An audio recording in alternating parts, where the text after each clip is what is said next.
نه عکس نمیگیره. این تو این عکس نمیشه گیره، ولی من فیلمشو تو کامپیوتر که میبری چیزش میکنی؟ میتونی بگی فلش کنه ازش ثابتش عکس. من دارم الان. خب صحبت کن. سفر شما چطور بود؟ سفرمون خوب بود ولی خودم مریض بودم.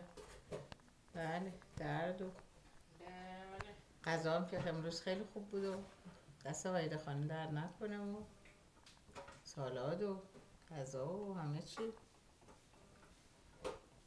حالا بسته دیگه. خب هواپیما بسته دیگه. تکون نداشت از هواپیما صحبت.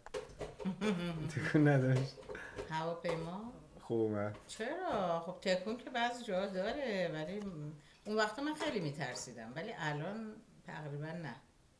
الان تقریبا یه خورده راحت تره. اون وقتا اصلا وقتی میخواستم پرواز کنم از یه هفته قبلش حالم بد بود اصلا.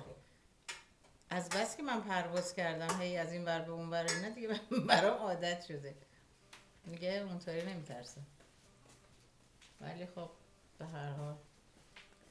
هر حال خطره هواپیما. نظر شما چی آقای خانم؟